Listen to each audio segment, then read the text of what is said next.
On this week's Carrier Wrap, we speak with Dan Hayes from PwC's Strategy and Division to get an update on the 600 megahertz spectrum auction ahead of the forward bidding process and what impact the proceedings, when combined with the FCC's Spectrum Frontiers decision, will have on the availability of spectrum for 5G deployments.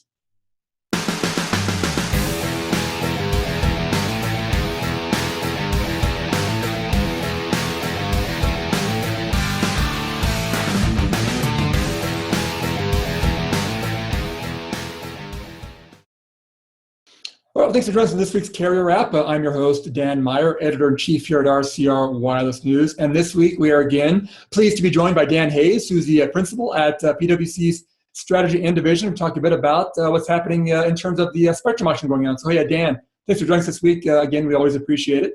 Yeah, thanks a lot, Dan. Glad to be here. Very good. We'll start off with, in terms of spectrum, I know we've talked a lot about this whenever we've talked to you on the show.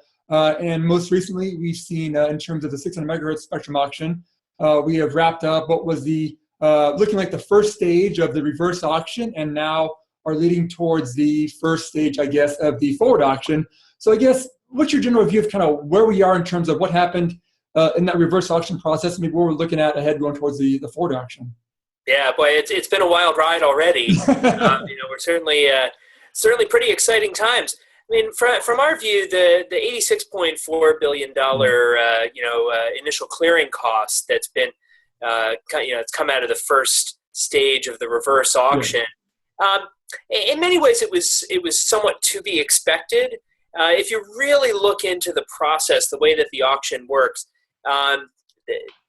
in the markets where you have the greatest constraints and where you have high demand and the fewest stations, places like northeastern corridor of the U.S. or, California Bay Area, most likely, right, where we've seen more constraints, they're almost engineered to have to take a few stations at some very high prices, in as early as the first round. In fact, I think, on one of their webcasts, the FCC mentioned that that some stations would likely get frozen in the first round. Yeah. And if that's really what's happened, then it's almost by design, because you had very high opening bid prices for stations in those very large densely populated markets.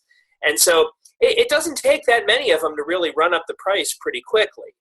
So, from our view, $86 billion was a really big number. It was certainly more than we expected, and we don't think that it is at all clearable, but we do think that it was somewhat by design, and that if we go to a second stage here, depending upon the spectrum clearing target that the FCC sets for the second stage, that could sort of ratchet things down a bit, and we could get to a much more reasonable number. That makes sense. So I guess then, so what you've seen is pretty much that large number came about from probably a handful of these large markets that really drove that cost of what you guys are assuming or thinking at this point? It's a combination of things. I think you can expect that a bunch of the bigger markets probably had an oversized, outweighed impact on that $86 billion. But it was also driven by the fact that the FCC, went for the goal, right? Went for the 126 megahertz spectrum clearing target, which was, I think it was an admirable attempt.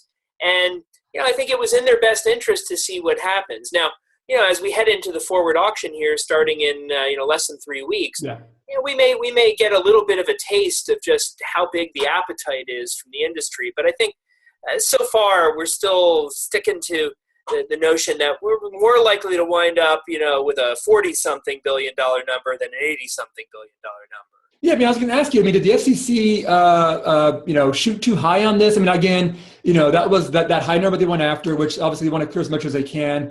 Was that, in hindsight, perhaps going a little too big? Because, that number, not that it scared anybody off, but it definitely seemed a bit shocking. Again, everybody kind of knows, I think, that it'll eventually come down. But when that number came out, at least, us in the media or myself at least saw that and was like, wow, that's kind of up there. Was the FCC maybe going a little too high in that initial clearing, or was that just kind of to be expected? I don't think that they were going too high. I think in fact they were following the methodology and the approach that they've laid out.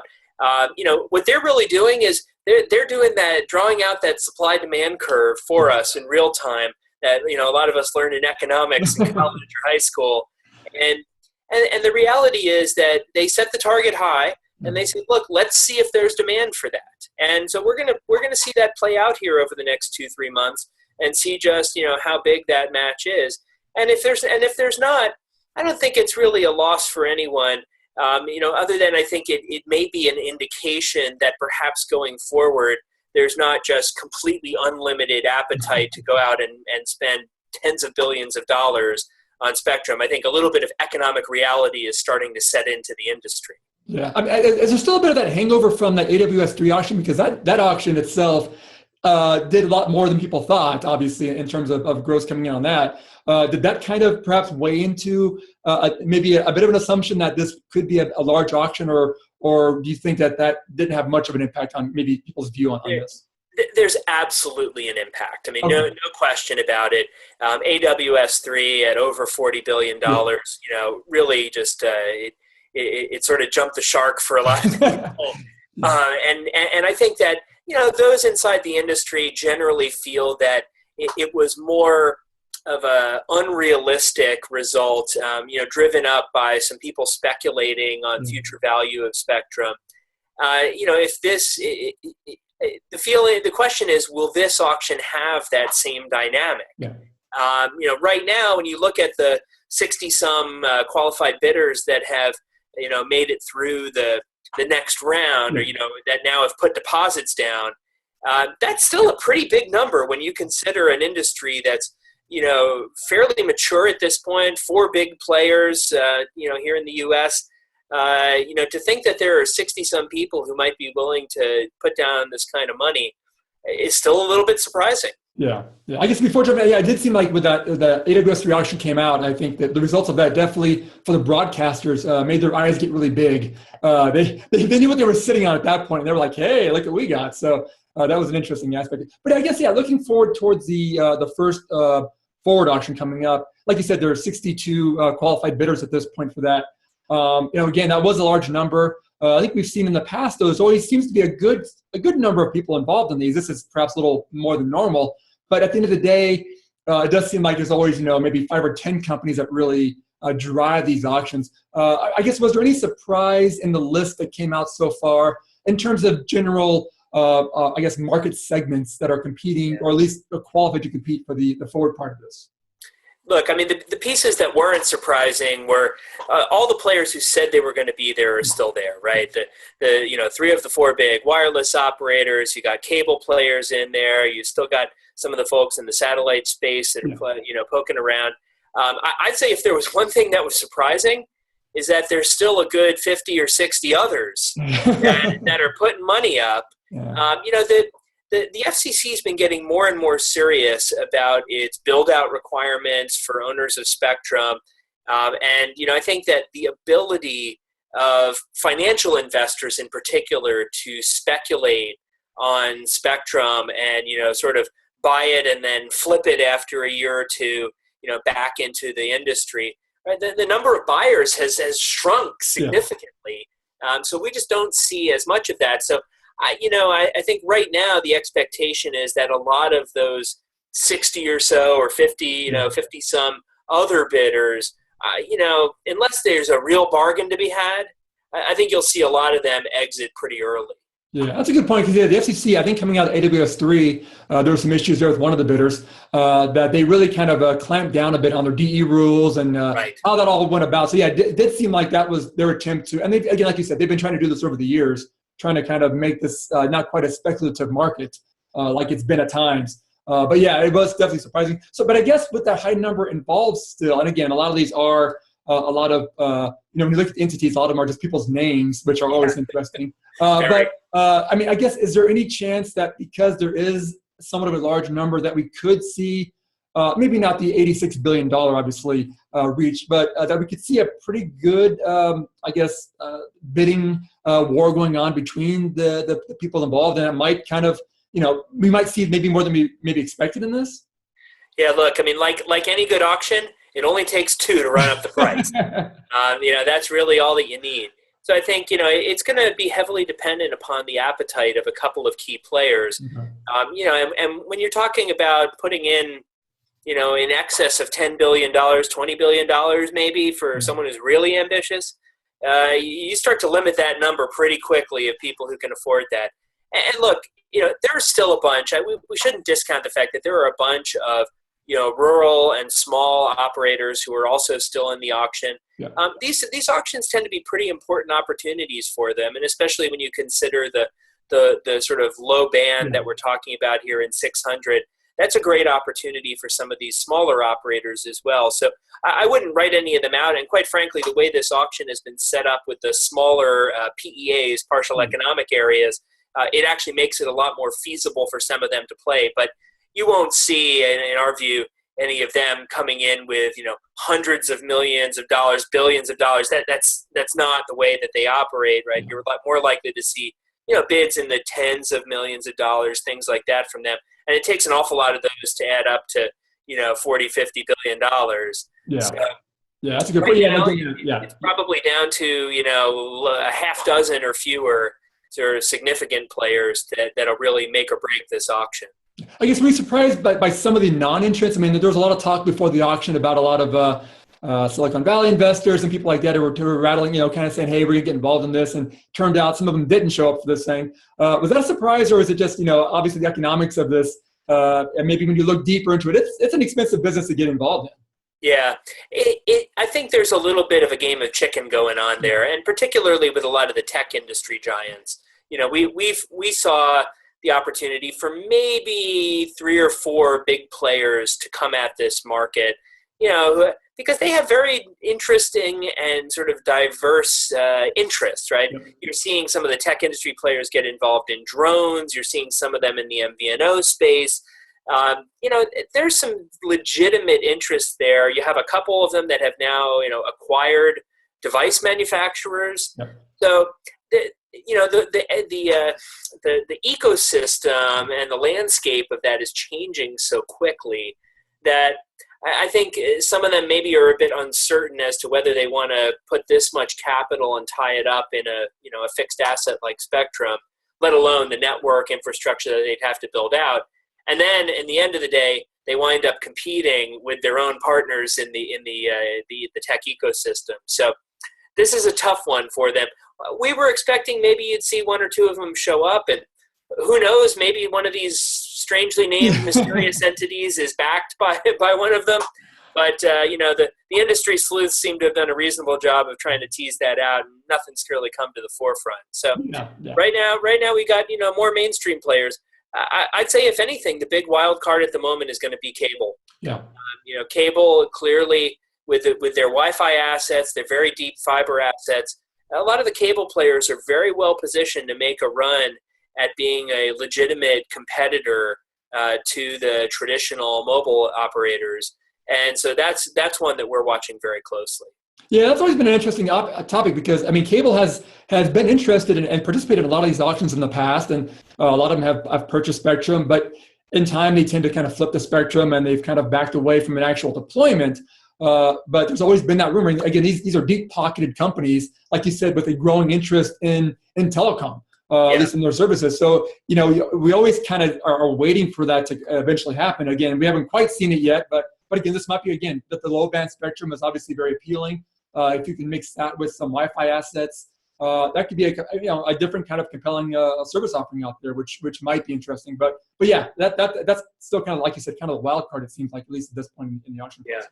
It's absolutely true. So we're watching that closely. And, again, if you have one spoiler in the auction, that's all it takes to run up the prices a bit. So that's where I think it's going to get interesting. Yeah. Now, I guess maybe looking a bit at the timing of this. Again, the Ford auction is set to begin mid-August. What sort of timeline do you see that going through? Again, the FCC has been pretty, at least in the reverse auction, there was some information coming out about it, but you had to really dig a bit to get into it. What do you, see as timing perhaps for the length of the Ford, this first stage, of the Ford auction going, do you think? Yeah, boy, this is like looking into your crystal ball. I'll give the FCC credit. They've done a great job of sort of dribbling out the milestones to everyone and keeping it going. And the forward auction, while it's a little less of a new process, sure. Uses more of the same old, but there has been a little bit of a delay between the completion of the reverse auction and the start of the forward auction. So you got the forward auction starting, I think it's August 16th now. And, our expectation, although it's a little hard to say right now based on how many rounds per day they'll wind up doing and, bid increments and such, our general expectation is that we're looking at, call it 6 to 8 weeks of forward auction, unless something goes really bonkers in the whole mix. So that puts us, now they're going to start the reverse auction, we think, a little more quickly if they go to a second round, right? So if they don't satisfy the final stage rule, then they go to a second stage. So we think we'll have sort of the next big milestone probably in early October. Okay. Where we'll see, okay, what's the results of the forward auction? How far apart are we? And then what does that mean in terms of heading to a second stage? Because for the second stage, you've got to set the next spectrum clearing target, and then you got to get everybody back in the virtual room to go and do it again. And the second stage mechanics are a little bit different than the first stage in terms of how things work. So I'm guessing there'll be a little education to be done as well. So early October is going to be a pretty big milestone where we'll get an idea of just how far apart we are, if we are far apart, and then we should know more where we go. Now, for a second stage, the good news is it should go a lot more quick, a lot faster. Okay. So the way that we're looking at it is the first stage of the reverse auction started out, 1 round a day and then 2 rounds a day. Well, there's probably no need to do that again. So if we start out at 3 rounds a day, the second stage of the reverse auction should probably take 3 weeks or so. Okay. And then the second stage, the corresponding second stage of the forward auction, take, hard to say, but probably a similarly, shorter period of time. Sure. So depending upon just, delays and things like that, and how much white space there is in between the different stages, we could see, the second stage, if there is one, wrap up, I would hope sometime before the winter holidays, well, before Christmas at least, let's say. Yeah, that's kind of what we saw with the AWS-3 auctions. That one kind of dragged on longer than we thought. Then we had the holiday, which kind of added a couple of weeks to it. And so, I'm guessing people would love to see some sort of, not necessarily, maybe an end, hopefully, before the end of the year. But like you were saying earlier, though, I mean, you guys wouldn't be surprised if it went even to a third stage, do you think? Yeah, I think, the one thing is we've gone back and looked at the report and order and all of the notices that have come out for this auction. And when you look at those, the FCC has left itself a bit of flexibility on a couple of dimensions. So one that's very important is how much they lower the spectrum clearing target in each stage. It's not specified by the auction rules. Now, there are some logical breakpoints because of how you then have to repackage the spectrum for the wireless companies. So we're at 126 megahertz clearing target now. The next logical breakpoint would be to lower it to 114. And so that would be, we expect the target for a second stage. But it's possible that if there's a very wide gap between the first stage, or between the forward side and the reverse side, they could lower it even more. Yeah. So, right now, being based here in Washington, government's nothing but conservative, for sure. So our view is, look, they'll probably proceed with a great deal of caution, sort of lower it one click at a time. And if that happens, we may well need to go into a third stage, which, that would probably start up, best guess being, call it January, right after New Year's. And so that could easily take us into, the middle of the third quarter if we did go to a third stage before we would see any results. We're getting tons of questions on this from everyone. My phone rings almost daily because, quite frankly, the broadcasters who are in this want to know when they're going to get paid. So I think, everyone's anxious. Everyone wants it to move ahead. But, there's a good deal of just sort of slow and steady that we're probably going to see here in the coming months. Yeah, it's interesting. So I was talking to someone about this earlier this week, and they were saying that, if the FCC wanted to be maybe a little more aggressive on this, they would, if they see this huge gap between what the bidders are willing to bid on the spectrum, that they could, would they bypass that next rung and go down maybe a second rung, just say, look, we know where this is going to go. Why don't we just skip this middle tier and just go to where we think it might actually go? But it sounds like, again, you're right. I mean, government is obviously, if anything, they're very cautious on these things.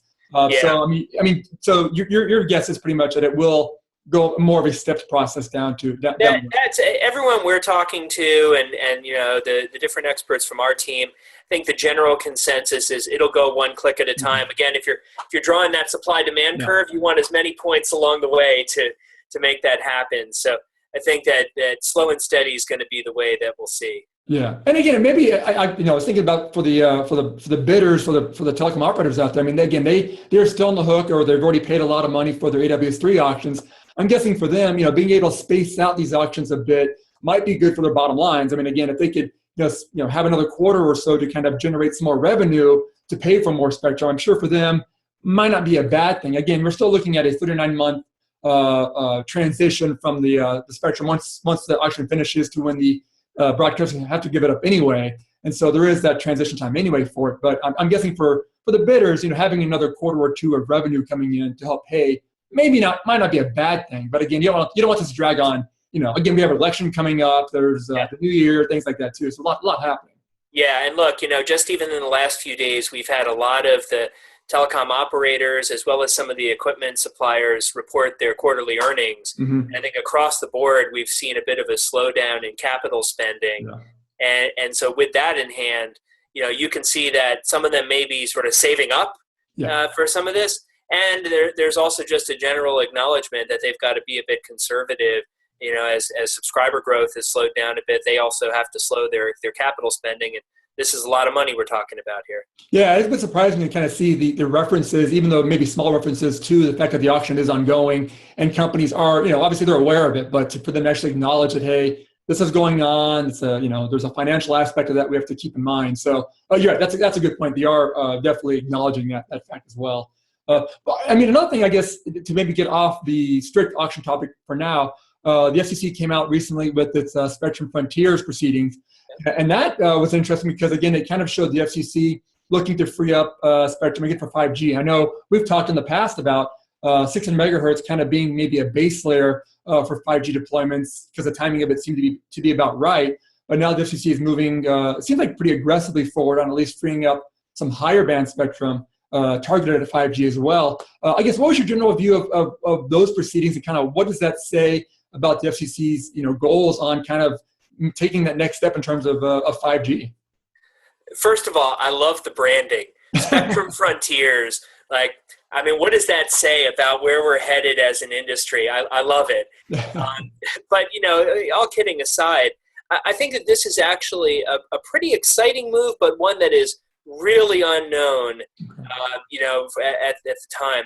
The interesting part about the whole Spectrum Frontiers proposal is that it really is looking at extending the reach of the mobile industry into these very high frequency bands, right? Above 6 gigahertz, and in many cases, way above 6 gigahertz, right? Into 20s, 30s. That's a tremendous step. Now, I'll say, there's a lot of skepticism out there about the feasibility of all of this. The industry for some years now has struggled to deploy networks using this, very high frequency bandwidth, even at 2.5 or 3.5 gigahertz. It's been a struggle, not because of the technical feasibility, which the higher bands that we're talking about in the Spectrum Frontiers proposal certainly have their own technical challenges to them, but at the same time, there's also just a fundamental business model challenge with a lot of these, right? You're talking about frequencies that don't necessarily travel long distances very well, sometimes can have different power requirements that aren't, sort of in line with current mobile technologies.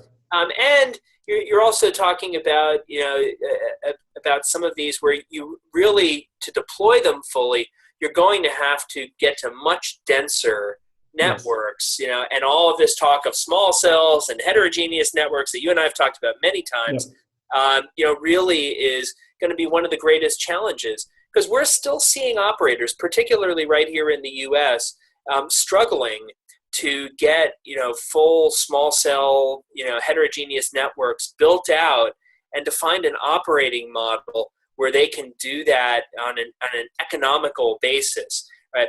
When you have one site and it covers, a few square kilometers or a few square miles even, The economics are a lot easier to work out than when you got a site that covers a few hundred square meters. That's a real challenge for folks, and I think that we're still seeing people struggling, whether it's getting zoning done and permitting for these things, or pole attachment rights, or how do you manage the cost of installation and truck rolls and all of this.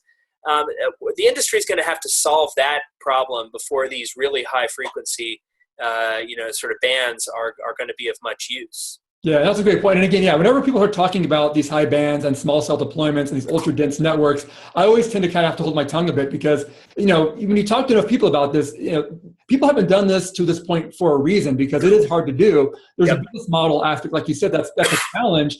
And again, and these spectrum bands require almost line of sight type of things. I mean, they don't go through walls very well. It's hard to put these small cells everywhere where people expect them to be. I mean, I know there's an industry out there driving towards this, but there are still so many challenges involved that that's going to be hard to do. Again, but it is good to see FCC at least looking, outside the traditional spectrum bands to at least support what carriers are trying to do. And again, it's interesting too, because this was, the FCC traditionally has not ever tied a spectrum band to a specific technology or a G for that. I mean, even the 700 megahertz spectrum, they weren't necessarily saying, hey, you have to use this for LTE or whatever, but obviously most people did. But it does seem like with this move now that they are really kind of targeting more of a G, or when it comes to spectrum, which, again, most people expected that anyway, but it's just interesting to kind of see the FCC getting on board with tying a spectrum to a specific generation, which is, traditionally what we saw in Europe and other parts of the world. Now the FCC is kind of getting on board with that. It seems a bit, that, for myself, was always just interesting to kind of see them do that. Maybe not a big deal, but. Yeah, well, and you're right. We've seen, with 4G LTE, you've got, dozens and dozens of bands that are LTE compatible, right? And I think you can expect that 5G will be somewhat similar, that we're going to have some diversity. But the industry has been asking for bigger swaths of spectrum for a long time. And the Spectrum Frontiers proposal, gets into a scenario where in some cases you're talking about spectrum blocks that are hundreds of megahertz. Yeah. That could be really powerful for the industry if we can get through some of the basic challenges of making it work. Yeah. I've been equating this to sort of farmland in Alaska. There may be a lot of it available, but can you really use it, right? Are we all going to have to make some special accommodations, build gigantic bubbles to make it work? Right? Having this high band spectrum is kind of like that. Yeah. There's a lot of it out there, a lot of it. But can the economics and the practical feasibility work, right? We're not going to change the laws of physics. Yeah. So what can we do to make it work? Well, I'm definitely going to steal that little thing there, because I'm going to use that whenever I can. That's a great way to look at it. But and again, I always thought too, and I was looking at when the FCC came out with this, I was always wondering a bit. My skeptical side was saying, is Wheeler a little upset by the fact that at the WARC 15 conference last year that the international bodies did not take a greater look at what the FCC was proposing in terms of spectrum for bands across the world. I mean, it seemed like pretty much everything that the FCC offered up in terms of what they were hoping to have involved wasn't really included in a lot of that. So I kept wondering if Wheeler was saying, hey, we don't need the international bodies. We can just do this ourselves. This is what we're going to provide for operators. There might not be an international standardization around this, but at least we'll have it here in the U.S. Yeah. Look, what's very clear is the U.S. doesn't want to wait for the world to figure out what 5G is going to be. Yeah.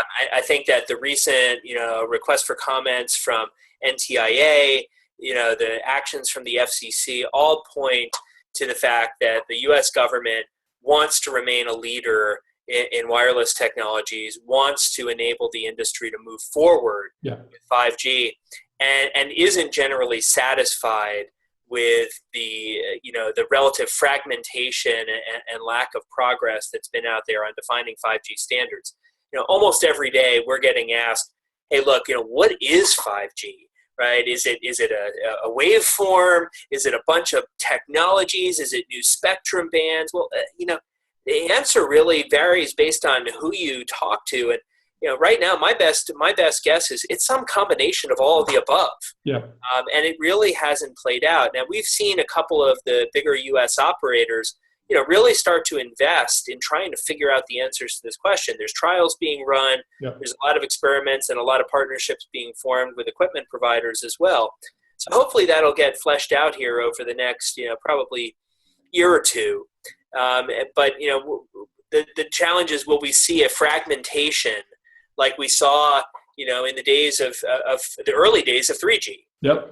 Where we saw several different standards, get out there, incompatible, right? Not really working together. And ultimately, at the end of the day, they were forced to reunite. Yeah. Under LTE. Yeah. So, hopefully that doesn't happen with 5G. I think that would be a lot of wasted investment for the industry. Yeah. We'll see where it goes. Yeah, interesting. Well, again, crazy times in terms of spectrum, obviously between the 600 megahertz auction going on, the Spectrum Frontiers, elections going on out there in DC for you guys. I'm sure for you, a lot happening, phone ringing off the hook, I'm sure. But we definitely appreciate you taking the time, as always, Dan, to join us and get us kind of up to speed on what's happening. And hopefully we'll touch base again here soon as we kind of progress through this whole spectrum jungle out there. Well, thanks for watching this week's show, and make sure to check us out again next week when we are scheduled to speak with Bill Ho from 556 Ventures to dive into T-Mobile US's latest quarterly results in context of its nationwide rivals.